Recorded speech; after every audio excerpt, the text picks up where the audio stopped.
তাহলে আজকে আমরা কি রান্না করব আম্মু? আমরা রান্না করব আজকে হচ্ছে পোলাও আর মুরগি সাদা কোরমা। এখন আমরা কি করছি? আমরা এখন মুরগির মাংসটাকে ম্যারিনেট করছি। প্রথমে হচ্ছে আমি একটু আদা রসুন একসঙ্গে পেস্ট করা আছে, সো আমি আদা রসুন, দুটো মুরগি আছে তো এখানে, আমি হচ্ছে 2 টেবিল চামচ করে আদা রসুন পেস্ট, যেহেতু আলাদা আলাদা নাই একসঙ্গে, সেজন্য আমি দুটোকে একসঙ্গে করে 3 টেবিল চামচ দিয়ে দিলাম। ওকে, এখন হচ্ছে আমি এর মধ্যে টক দই দিয়ে দিব 1 কাপ পরিমাণ।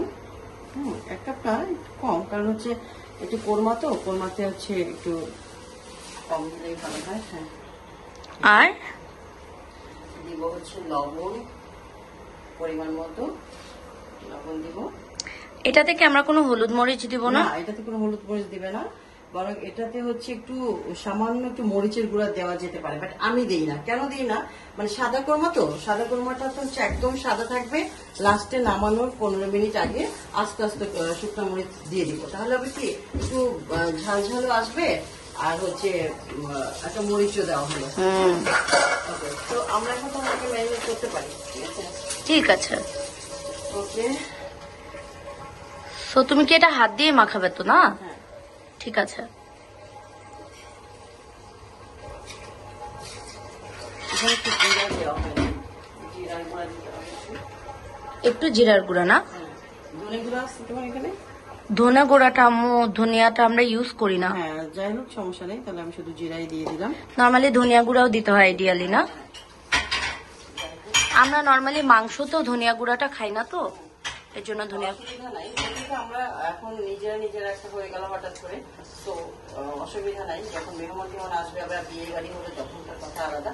বাট এটা সুন্দর করে এরকম করে মেখে হাত দিয়ে মাখানো হয় কি, একটু ভালো করে মাখানো যায়, মাখানোটা ভালো হয়। সো মাখানো হয়ে গেল, এখন এটা একটুখানি থাকুক, আমি ততক্ষণ আরেকটা কাজ করবো। এখন চুলায় হচ্ছে তোমাকে পেঁয়াজটাকে ব্রাউন করতে হবে, তো আমি এখন চুলায় যাচ্ছি। ওকে। ঘিটা কোথায়? ঘিটা এই যে এখানে বের করে রাখলাম।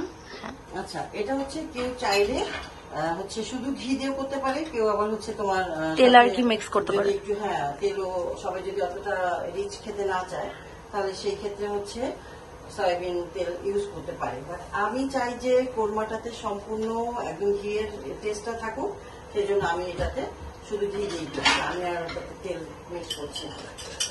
একটা শাহি শাহি ব্যাপার হয়ে যায়। এদিকে আমার পোলাও বসানো হয়েছে, পোলাওটা আমি এখন একটু দমে দিয়ে দিব। হ্যাঁ, ঠিক আছে। একই সঙ্গে আমার দুটো হয়ে যাচ্ছে।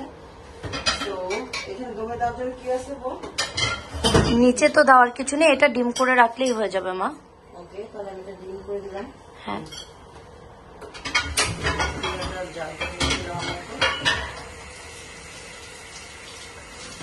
আমাদের আবার যখন গ্যাস থাকে না, যখন থাকে অনেক থাকে। আমি ঘিটাকে গলানোর জন্য একটু আমি চুলাটা জালটা একটু বেশি করে দিলাম, বাট এখন আমি এটা মিডিয়াম ফ্লেমে দিয়ে দিব। হ্যাঁ, ওকে। মিডিয়াম ফ্লেমে দিয়ে আমি হচ্ছে পেঁয়াজটাকে একটু ব্রাউন করে নেব।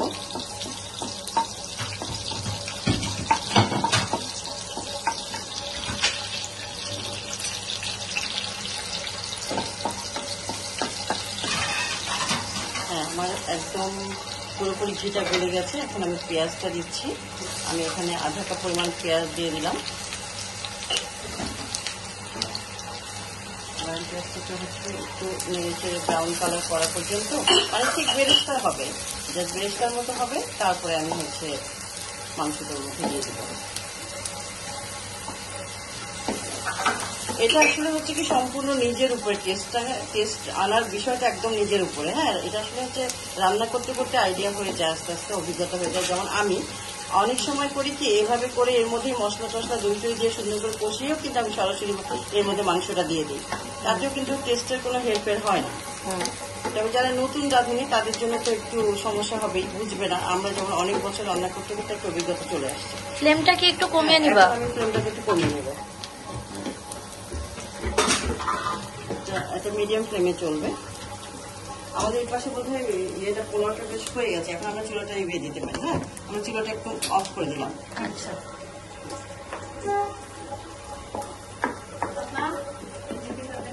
রেখে দেন। হ্যাঁ,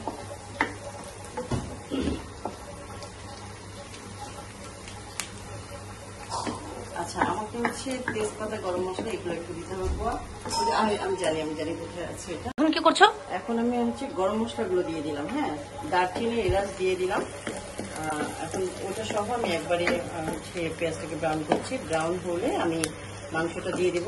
আর আমি সবাই হচ্ছে তেজপাতাটা আগে দিয়ে দেয় এখানে, অনেককে দেখেছি আমি, বাট আমি কিন্তু তেজপাতাটা কখনোই তেলে বা ভাজার সময় দিই না। এটা হচ্ছে আমি যখন মাংসটা দিই তারপরে তেজপাতাটা দিই, তাতে কিন্তু গন্ধটা খুব ভালো আসে, হয়ে আসবে। কি আবার বলো। পেঁয়াজটা যখন ঠিক এই পর্যায়ে আসবে, মানে এরকম ব্রাউন কালার যখন হয়ে যাবে, এখন হচ্ছে তুমি মাংসটাকে দিয়ে দাও।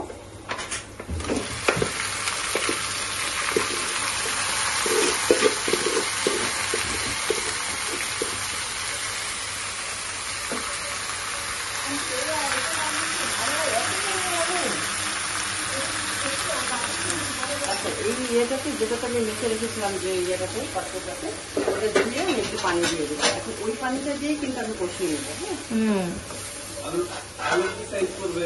আলুটাকে আমাকে দেখতে হবে, ওই সাইজের আলুটা দিলে ভালো হবে না। আলুটা আম্মু হচ্ছে কেটে নিবে, আলুটা থাকুক, আম্মুর সাইজে কেটে নিবে।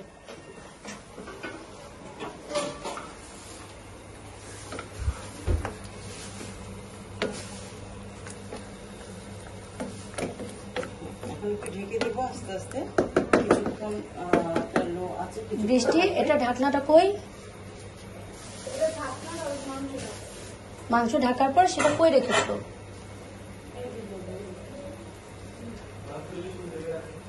অন্য কিছু দিয়ে ঢেকে রাখো তাড়াতাড়ি।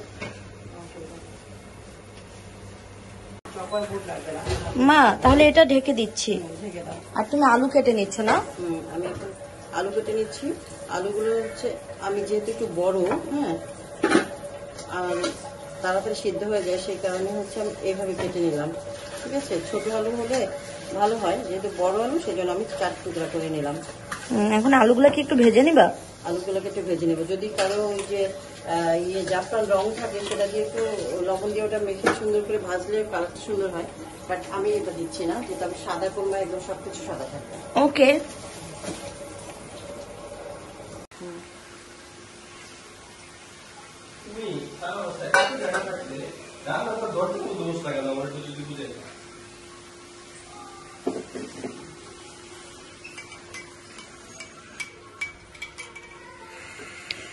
এই সেম কাজটা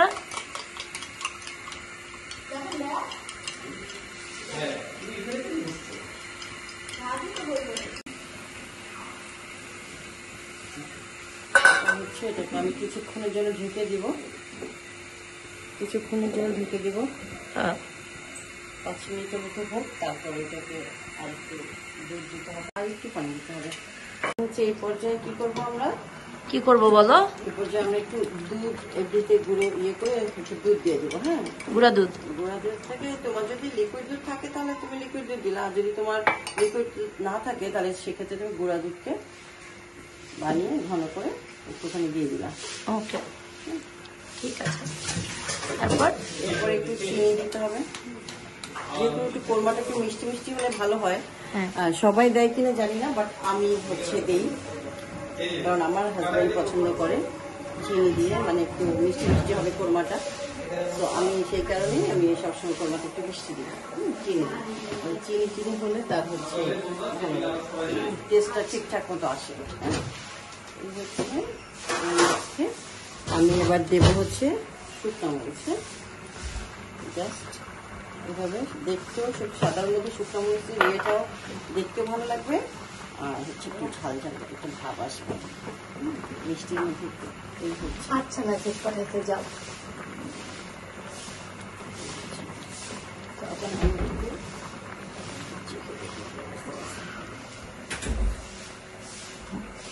একদম পারফেক্ট।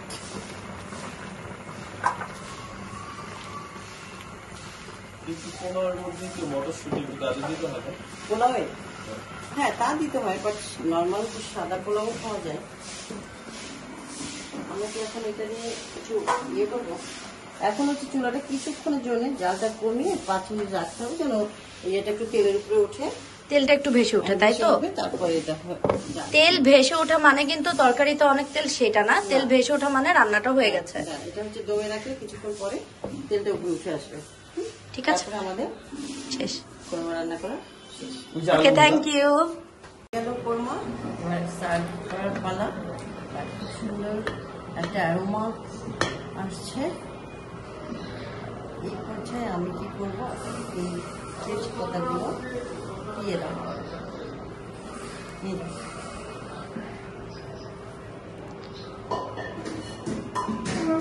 আমাদের হয়ে গেল শাহী কোরমা।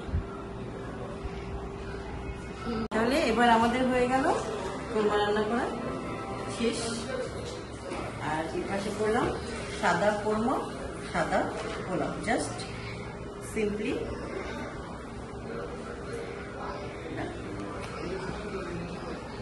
থ্যাংক ইউ আম্মু।